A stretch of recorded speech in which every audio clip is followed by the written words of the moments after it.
Olá pessoal, tudo bom aí? Como é que vocês estão? Vamos aí para mais uma videoaula aí gravada no nosso curso de Sociologia. Hoje nós vamos falar um pouquinho sobre famílias e relacionamentos, tá? Vamos conversar um pouquinho sobre formação de família, casamento, parentesco, tá? Para a gente seguir o nosso programa aí de Sociologia sobre família, tá bom? Bem, para começarmos, tá, a gente tem que entender o conceito de família, apesar de ser bastante discutido, família tradicional, né, o pessoal está falando que esse termo já não é mais usado, ninguém se considera mais isso, as famílias são multifuncionais, são multifuncionais, não, desculpa, formas diferentes de família, não existe mais um padrão único de família. Realmente não existe mais um padrão único de família, mas a família tradicional, como nós conhecemos, ainda existe. E nós vamos ver hoje, por exemplo, que existem características da família tradicional que ainda são protegidas por lei, não desmerecendo as demais manifestações familiares, que também são protegidas por lei, mas vamos aprender um pouquinho da diferença entre uma e outra. Tá? Família, em todas as sociedades humanas, encontra-se a forma de qualquer família. A sua posição dentro do sistema mais amplo parentesco pode oscilar muito desde um lugar central dominante, que é a sociedade, até uma situação reduzida de importância, que são povos, né? Povos ágrafos, que são povos sem escrita. Ou seja, desde a sociedade mais desenvolvida, mais antiga, até os povos mais remotos, a constituição de família. A constituição de família é algo inerente à natureza humana. Mas também não só a natureza humana, como os animais que vivem em bando também formam sua família, né? Muito bonitinhos são as araras que formam parceiros para a vida toda. Não trocam de parceiros, são parceiros para a vida toda, são fiéis, né? Fiéis até a morte, como diz no casamento religioso.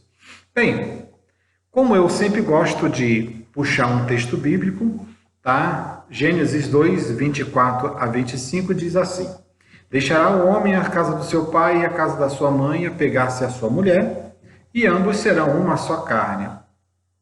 Trazendo para o nosso contexto hoje, deixará o homem e a mulher a casa do seu pai, e ambos formarão a sua própria casa. Tá? Um pouquinho mais interpretativo.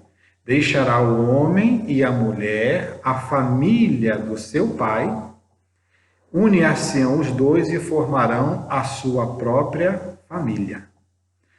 Quando eu saio da casa do meu pai para constituir casamento, eu estou constituindo a minha família, o meu núcleo familiar. Por exemplo, o meu núcleo familiar sou eu, a minha esposa, minha filha e meu filho. Tá? Quando eu estou no meu núcleo, essa é a minha família. Quando eu estou na casa do meu pai, eu estou fazendo parte do núcleo da família do meu pai. Tá? Então, essas coisinhas que a gente vai discutir um pouquinho. Tá? Com base na Constituição Federal de 1988, o artigo 226 diz assim: a família, base da sociedade, tem especial proteção do Estado. Tá? Artigo 226.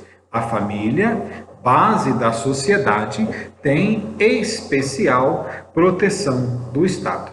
O casamento civil deve ser gratuito, também a sua celebração. Né? O casamento religioso tem efeito civil nos termos da lei. Né? Para efeito de proteção, o Estado é reconhecido a união estável entre o homem e a mulher como entidade familiar, devendo a lei facilitar a sua conversão em casamento. Preste atenção no inciso 3. Para efeito da proteção do Estado, é reconhecida a união estável entre homem e uma mulher como uma entidade familiar. Tá? Por que eu estou dando ênfase a esse ponto? Porque é aqui que gera discussão. Por exemplo, você chega no casamento homoafetivo, vocês são casados? Somos casados perante a lei, fomos o primeiro casal a casar no Brasil, tá? A união estável, ela é como um casamento, mas não é um casamento. Porém, a margem interpretativa é muito grande, né? Aí a pessoa ali, a união estável é como um casamento, então é um casamento, é como se fosse um casamento. Aí o outro já pega, muda a pontuação, muda a forma de falar, não, é como se fosse um casamento, mas não é um casamento. Mas nós vamos entender daqui para frente mais um pouquinho, qual a diferença fundamental da união estável e do casamento em si, tá? Entende-se também como entidade familiar, comunidade formada por qualquer dos pais e seus descendentes, é uma família, tá? Os direitos e deveres referentes à sociedade conjugal são exercidas igualmente pelo homem e pela mulher. Ué, professor, mas o homem não tem direito a 6 meses de licença paternidade, igual a mulher tem direito a 6 meses de licença maternidade. Isso é claro, tá? Homens e mulheres têm necessidades diferentes. Apesar de terem o mesmo direito, devem ser tratados de forma igual, gozam da mesma direito no âmbito familiar, porém as necessidades são diferentes. Isso já é visto lá desde a Declaração Universal dos Direitos Humanos, né, com a Eleanor Roosevelt. Tá? Bem, vimos família com base na Constituição, agora família com base na Declaração Universal dos Direitos Humanos. Artigo 16 da Declaração Universal dos Direitos Humanos. A partir da idade núbil, que é 16 anos, tá? Homem e mulher têm o direito de casar e constituir família. Olha só, direito de casar e constituir família. E de constituir família. Sem restrição alguma de raça, nacionalidade, religião, tá? Durante o casamento e na altura da sua dissolução, ambos possuem direitos iguais. Tá? O casamento não pode ser celebrado sem o livre e pleno consentimento de futuros esposos. Tá? A família é o elemento natural e fundamental da sociedade. Tem o direito da proteção estatal. Eu acho engraçado aqui nesse ponto, do artigo 16, é que o casamento não pode ser celebrado sem o livre e pleno consentimento dos esposos, ou seja, dos celebrantes, né? Você lembra lá, né, quando o rapaz e a menina namoravam antes do tempo e eram obrigados a casar, né? Fez mal, né? Que isso que a gente usava, os termos que a gente usava, fez mal, agora tem que casar, não tem mais escolha, tá? Porém, na Declaração Universal dos Direitos Humanos, né, ele é contrário a essa prática. Bem, família. Nós temos 2 tipos de família que a gente vai trabalhar. Um é a família ocidental. Quem que é a família ocidental? É a família do jeito que conhecemos, tá? O homem e a mulher se juntam, casam, né? Tem muita história que fala, mamãe casou cedo, papai casou cedo, aí casam cedo, aí tem 12, ou tem 9, 12, 15 filhos, tá? Os filhos e as filhas também casam cedo, porque precisa sair de casa, que o pai tem muito filho e não consegue dar o essencial para todo mundo, aí de casam, saem de casa, também casam cedo e passam a ter filhos cedo. Então, aquele casal que teve filho cedo, 15, 18 filhos, começa a ter 15, 18, 32 netos cedos. Quando tão cedo, os netos crescem, casam também e tem os bisnetos. Aí junta lá no aniversário de casamento de papai e de mamãe, ou de vovô e de vovó, ou da bisa ou da bisa, aí bota aquela cadeirinha, senta o marido, senta a esposa, senta os filhos da trás, senta os netos na frente, os bisnetos e o tataraneto. Aí tem aquela foto bonita de família com 50 pessoas e o casalzinho sentado ali no meio, tá? Isso é o que a gente chama de família ocidental, a família tradicional, como nós conhecemos. Tá? Um outro tipo de família, que são a família ágrafos, são famílias de tribo indígena, tribo nômades, que não têm o hábito da escrita. tá? Do registro civil, do registro de nascimento, não tem esse hábito da escrita, do registro, do cartório, né, civil. Porém, os princípios da família patriarcal ainda estão presentes. Tem o homem, a mulher, os filhos e os netos.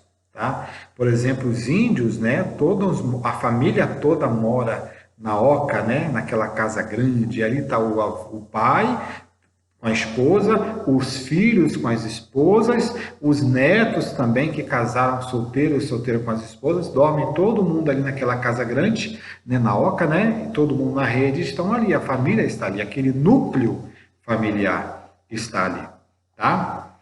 A Lei 11.340, que é a Lei Maria da Penha, é uma conquista, tá? Ela é a lei que hoje, na Constituição Federal, apesar dela ser uma lei infraconstitucional, ela está abaixo da Constituição, mas é uma lei, hoje, se não me engano, é a única lei do país que abrange outras configurações de família, inclusive a união estável, inclusive a união homoafetiva. Tá? A Lei Maria da Penha não abrange somente a violência contra o gênero feminino, a violência doméstica, ela também abrange outras constituições de família. Tá? Hoje, em termos de lei, a Lei Maria da Penha, se eu não estou enganado, é a única lei que abrange todos esses âmbitos. Tá? Vamos ler um pouquinho da Lei Maria da Penha. Artigo 5º, que a família deve ser compreendida como comunidade formada por indivíduos que são ou não se consideram aparentados, unidos por laços naturais, por afinidade ou por vontade expressa. Acabou se tornando a primeira norma internacional a reconhecer categoricamente conceitos modernos de família. Tá? Porém, é importante frisar para conhecimento que a Lei Maria da Penha é uma lei infraconstitucional. Família tradicional. O que é a família tradicional? Família tradicional é aquela formada normalmente pelo pai, pela mãe, por matrimônio ou união de fato, que constitui filhos. Tá? Aquela clássica, né? Como a minha família, por exemplo, eu, minha esposa, minha filha e meu filho. Nós formamos uma família tradicional, tá? Como nós conhecemos aí, família tradicional, família santa, né? Família bíblica, a gente conhece, tá? Agora, a família tradicional ela é formada naturalmente pelo casamento. Tá? A união estável. União estável é um contrato firmado entre duas pessoas que vivem uma relação de convivência duradoura e estabilizada. Por isso que é união estável. Duas pessoas decidem viver junto ou já vivem junto durante muito tempo e têm uma união, um convívio estabilizado. Daí vem o nome união estável, com o intuito de firmar o núcleo familiar. Tá? O que acontecia muito antigamente, né, anos atrás. Você tinha um casal homoafetivo, tá? Em que a família era contra a união homoafetiva. Então você tinha aquele casal, né? E quando um membro da família do casal morresse, por exemplo, o membro que tivesse a casa, o carro ou tivesse as propriedades, viesse a falecer, o companheiro ficava desamparado, né? Porque a família daquele que faleceu vinha com tudo, né? Não queria, quando estava vivo, não queria nem contato, mas agora que faleceu, ele vem com tudo, querendo pegar a casa do falecido, o carro, os bens, e deixava o companheiro de 10, de 15, de 20 anos completamente desamparado e sem direito. A união estável veio corrigir essa falha, tá? Veio dar proteção para essa pessoa, veio devolver, né, a justiça, né, porque eles construíram um patrimônio juntos. Tá? Então, não é justo que venha parente de longe e queira pegar tudo e deixa o outro sem a sua cobertura, vamos dizer assim. Tá? Essa é a união estável. Tá? Agora, Qual a principal diferença entre casamento e união estável? Tá? Vamos pautar isso aqui, tá? Tanto o casamento como a união estável são entidades familiares em conformidade com o artigo 226 da Constituição Federal, tá? Possui o mesmo status e uma relação é tão importante quanto a outra. Agora, aonde está a diferença? Bem, a diferença começa na formação, tá? A formação do casamento, tá? Do casamento. Para um casamento ser formalizado, é necessário que haja a presença de um juiz de paz ou um juiz de direito, tá? Depois do casamento, o casamento tem que ser registrado aí no cartório civil. Aí você recebe a certidão de casamento, tá? Ué, mas a união estável também tem que ir num cartório e registrar o cartório, tá? Mas qual que é a diferença, tá? A união estável, ela se forma pelo fato onde duas pessoas querem viver junto e querem constituir família. Ué, mas o casamento também é assim, tá? Porém, a união estável não necessita da formalidade que tem o casamento. E o foco principal, quando você registra o seu casamento, você tem o seu registro civil do seu casamento, e a diferença do registro civil da união estável, no cartório, é o status civil. Quando você tem um casamento, você passa a ser casado, entendeu? Né? Qual o seu status civil? Casado. Quando você tem a união estável, você continua sendo solteiro. Se você for viúvo, você continua sendo viúvo. Se você for divorciado, continua sendo divorciado, tá? Mas se você for solteiro, a partir do casamento, o seu registro de casamento passa a ser casado. Essa é a diferença, tá? Agora, na extinção, vamos acabar, vamos divorciar. A mesma formalidade que teve para formar o casamento é a mesma formalidade que tem para dissolver o casamento. Tem que marcar, tem que ter toda a formalidade, tem que ver filhos, né, tem que ver herança, né, tem que ter um casamento, tem que ter um ato perante, um ato jurídico no poder jurídico, em todos os estados, né, em todas as instâncias. Né, se não houver filhos menores, né, aí tem que ter o acordo entre as partes. Se houver filhos menores, metade, por exemplo, fica para o cônjuge e a outra metade fica para os filhos, né? Tem um caso muito interessante agora do Gugu, né? O Gugu veio a falecer, deixou uma parte da sua herança para os filhos e outra parte da herança para os sobrinhos, né? A mulher do Gugu, ela não teve parte na herança porque eles não tinham relacionamento, era um contrato, né? Segundo a família do Gugu, o Gugu pagou para ela ter filhos para ele, porque ele queria ter filhos biológicos. Então ela passou a receber para poder gerar filhos para o Gugu, mas não havia, segundo a família, não havia relacionamento. Tá? Não tinha um relacionamento estável, vamos dizer assim. Tá? A união estável, para dissolver a união estável, a sua formação, basta que uma das pessoas, né, não queira mais, entendeu? Ela vai no cartório, é só necessário provar, né, que nos planos de fato não existe mais uma união. Não há mais união. Eu não quero mais ficar com fulano.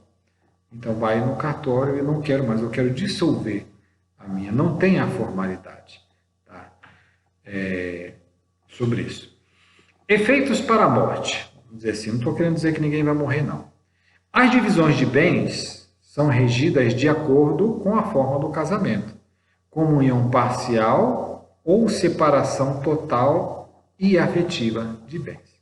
No caso da união estável, não existe o mesmo direito, tá? Somente bens adquiridos onerosamente durante a união que é dividido. Aí que entrava a questão dos parentes. Não, mas isso ele comprou antes, mas isso ele fez antes. Aí que entrava a questão. Tá? A diferença nisso também é dos herdeiros, por exemplo. Se na união estável um tem um herdeiro, esse herdeiro vai herdar muito mais que o companheiro. Tá? A probabilidade de herdar muito mais que o companheiro. A divisão de 50% para o cônjuge e 50% para o filho no casamento. No caso da união estável, o filho pode ficar com uma parte maior ainda. O filho de quem faleceu pode ficar com 70% ou 80%, dependendo da sua ação judicial. Agora, no casamento, não. 50% do cônjuge, 50% para dividir entre os filhos. Tá? Uma outra questão é a segurança jurídica. A diferença da segurança jurídica do acordo para a união estável. Tá? É um contrato, no casamento civil, é um contrato de adesão. Tá? Apenas entre os regimes, o casal deve escolher apenas um bem, né, definido pelo Código Civil. Tá? A separação exige a abertura de um processo judicial. Tá? O casamento civil gera uma escritura pública. Qualquer mudança de status civil de casamento do divorciado é obrigado o casal a submeter-se à burocracia do governo. Já a união estável é um contrato personalizado que em que o casal cria as próprias regras de convivência. Tá? A liberdade para criar regimes mistos. Tá? Basta cumprir que foi negociado numa união estável. Pode ser um contrato particular, um contrato de união estável. Às vezes não necessariamente exige um registro civil. Tá? O estado civil do casado adquirir somente após o casamento civil, sendo o seu estado civil casado, já na união estável, o estado civil continua sendo solteiro, divorciado, separado ou viúvo. Tá? Muitas pessoas optam pela união estável pela seguinte forma, né? Casou-se,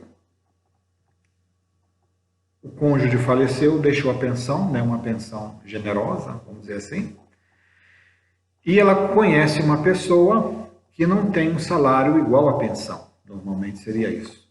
Então, para não perder a pensão do ex-marido, a pessoa opta pela união estável, aí sim não perde a pensão.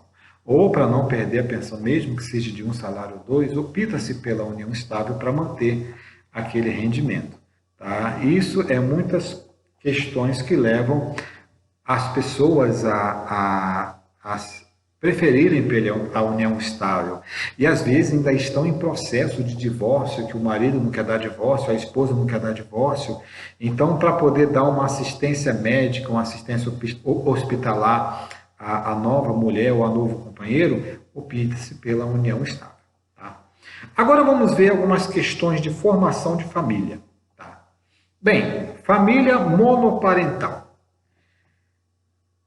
Família monoparental é aquela que arca sozinho, que a pessoa arca sozinho com a responsabilidade de criação e sustento dos filhos.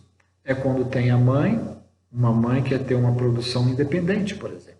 Né? Ou o pai, né, separou ou está com filho. Mas normalmente a família monoparental é muito comum quando a mãe, uma mulher, não quer casar, mas quer ter um filho. Então ela opta pela inseminação artificial. Tá? Então é uma família monoparental. Somente um. Monoparental é um só parente. Você tem um filho e o filho tem a mãe. Um exemplo, por exemplo, da Sandra de Sá, né? Ela teve essa decisão. No caso da Xuxa, não. A Xuxa teve a inseminação, mas a Xaxa, né? Desculpa as palavras, ela sabe quem é o seu pai. Agora, o da Sandra de Sá, ele não sabe quem é o pai dele, porque ele sabe que ele foi inseminação artificial. Então, o único parente dele é a mãe e o único parente dela é o filho. Por isso vem monoparental. Tá? Multiparental. Composto por uma pluralidade mosaica. Tá? Família composta por membros provenientes de outra família. Tá? Multiparental. Tá? A mulher tem lá o seu filho e a sua filha, conhece um homem que também tem um filho e a filha, né? Normalmente essa mulher morava sozinha com os filhos e o homem morava sozinho com os filhos dele. Eles conheceram-se, o amor entrou no ar, decidiram, vamos morar junto, vamos constituir família, e eles fazem lá o seu contrato de união estável e vão todos para a mesma casa. Tá? Aquela filha que dormia sozinha agora vai dormir com a irmã, que é filha do padrasto, né? Aquele menino que dormia sozinho agora vai dormir com o irmão, que é filho da madrasta. Tá? E o pai e a mãe que dormia só junto com os filhos agora estão dormindo sozinhos lá no seu quarto. Isso é família monoparental, tá? Multipluralidade de parentes. Família parental ou anaparental, tá? Onde todos possuem vínculo sanguíneo. Um exemplo, casa da avó. Aí a avó tem 5 filhos. Aí mora com a avó o filho da mais velha, o filho do segundo, o filho da terceira, o filho que o outro fez por fora e o filho do outro. E os filhos estão aonde? Ah, não, porque a minha filha, ela teve fulana, nova, né? Aí ela conheceu um outro fulano, o outro fulano não aceitava criar filho de outra pessoa, aí fulano está aqui comigo. Já outro fulano, a mãe mora longe, aquela coisa toda, ou seja, tem a avó que cria os netos, mas os filhos estão em outro estado, já em outro relacionamento. Então, aquele grupo, junto com a avó, aqueles primos que moram na mesma casa, formam a família parental ou anaparental. Eles são primos, mas na verdade o relacionamento deles são como irmãos. Eles vivem com a avó, mas na verdade o relacionamento com a avó é de mãe, porque já está com a avó há muitos anos, tá? Família, outro tipo de família é a família eudemonista. Eudemonista, parece até um nome feio, né? Eudemonista. Família formada por pessoas com afinidade. Por exemplo, aqui na faculdade, temos professores que são de outros estados. Tá? E eles vêm para cá sozinhos, passam o ano todo sozinho. Aí não tem o aniversário está sozinho, o dia da mãe está sozinho, outras comemorações está sozinho, às vezes o Natal está sozinho, às vezes até o Ano Novo está sozinho, o Carnaval está sozinho. Aí o que faz? Junta essa pessoa sozinha com outro professor de uma outro estado, aí chega nas datas comemorativas, esse grupo se reúne porque tem um relacionamento, uma afinidade. Também muito interessante é famílias de condomínio, né? Junta lá na sala de festa do condomínio, botam uma mesa lá de Natal e vem aquelas famílias, aí cada um traz um pouquinho, porque criam aquela afinidade entre vizinhos que vivem muito tempo. Isso são uma família endemonista, tá? Pessoas que têm afinidade e passam a se relacionar como família. E família homoafetiva, tá? Família homoafetiva basicamente é formada pela união de pessoas do mesmo sexo. Eu botei até uma foto aí engraçada, né? Do Magneto e do Dr. Xavier. É uma foto já antiga, parece que até separaram já, mas é o Magneto e o professor Xavier, os dois são homossexuais e casaram-se, né? Casaram, os dois casaram, né? Aí até uma reportagem, quando eu tirei essa imagem, o rapaz falou assim, nossa, nunca mais vou ver X-Men com o mesmo olhar. Família homoparentalidade. Vamos de novo, o nome é grande. Família homoparentalidade. O que é isso? É o casal homoafetivo que decide adotar uma criança. Tá? Constitui a família. Às vezes adota uma criança de uma família, adota outra criança de outra família. Isso se forma a família homoparentalidade. Beleza? Bem, em todas as formações familiares, todas possuem o mesmo direito perante a Constituição Federal, perante o Código Civil, tendo a mesma proteção estatal, o mesmo princípio, é reconhecida e tem o mesmo respeito de lei. Tá bom? Meu brother aqui, o professor Kleber, está passando aqui.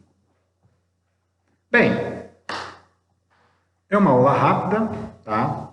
Não Tem mais para se discutir, mas o básico mesmo é só isso. Espero vocês terem aprendido, ou ter agregado alguma coisa para vocês hoje, tá? É um assunto muito polêmico, muito discutido ainda hoje, tá? Sobre questões de família, brigas, né? Aí tem a questão religiosa, nós lutamos pela família, o direito da família, mas na verdade alguns sistemas religiosos lutam pelo direito, pela formação única da família patriarcal. Falando em família patriarcal, só para a gente fechar esse assunto, tá? É muito comum a gente falar que a família patriarcal é machista. Isso é uma questão que a gente vai discutir mais para frente, tá? Mas eu, em particular, eu não vejo a família patriarcal como machista, tá? Porque o machismo, né, eu costumo dizer que o machismo é uma praga. O machismo é quando o homem se acha superior à mulher e trata a mulher como capacho. Entendeu? Aqui em casa quem manda sou eu, é do meu jeito, eu que pago as contas, eu que trago a comida, eu quero sentar, a mesa tem que estar pronta, eu quero chegar, a casa está limpa, e eu quero chegar em casa, você tem que estar limpa, pronta e cheirosa. Né? Como até aquela novela que teve lá daquele José Wilker, né? Aquela minissérie, basta tocar que hoje eu quero te usar. Isso é machismo, isso é nojento. Isso é intolerável. A nossa sociedade hoje não pode admitir mais machismo. Você, mulher, está estudando direito, vai ser delegada, né, da Polícia Civil, promotora de justiça, oficial da Polícia Militar. Né, eu falo isso sem medo. Tem muito vagabundo aí que tem que ser mandado para a cadeia, muito machão tem que ser mandado para a cadeia. Agora, a família patriarcal,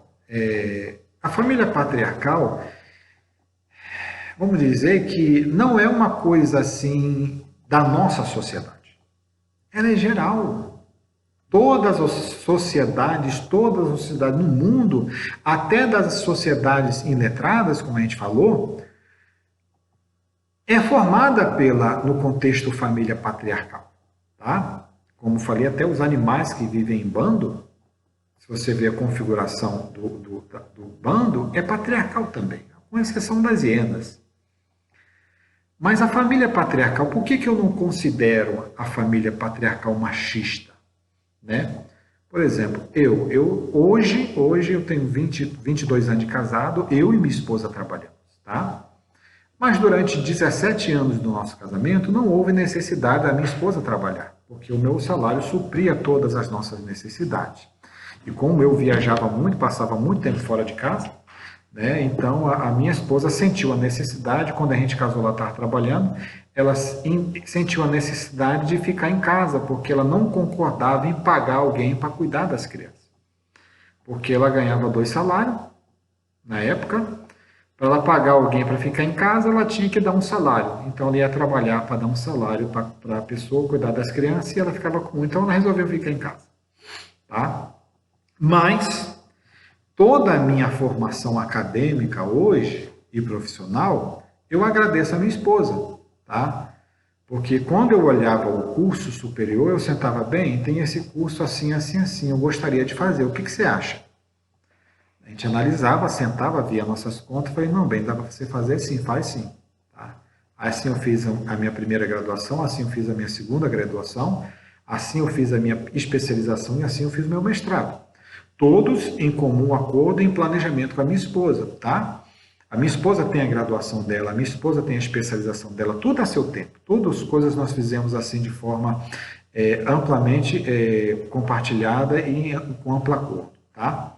Outra questão também, muito comum, você vai lembrar de alguém, com certeza, é aquela situação, por exemplo, a menina chega para a mãe assim, mãe, não tem fulano, filha da fulana? Aí a mãe logo percebe, né? Sim, filha, o que tem ele? Ela fala assim, a gente está se gostando. Aí a mãe fala assim, seu pai não vai gostar nada disso, de que está acontecendo. Aí a filha com medo, né? Sim, mãe, por isso que eu estou falando para a senhora. Não tem como a senhora conversar com meu pai para explicar o que está acontecendo? Aí a mãe fala assim, tá bom, vou falar com seu pai hoje à noite. Chega de noite, no quarto lá, e a mãe chega assim para o pai e fala assim, bem, não tem fulano, filho da fulana, fulano? Sim, bem, conheço ele, é um bom menino, não é? Ele e fulano, nossa filha, estão conversando, tá? Eu acho que estão se gostando, tá? Eu acho que nossa filha já não é mais criança, ela já sabe o que quer, e ele é um bom menino, a gente conhece a família dele, ele é um rapaz trabalhador. O que você acha? Será que os dois podem conversar? Eu faço gosto, meu bem.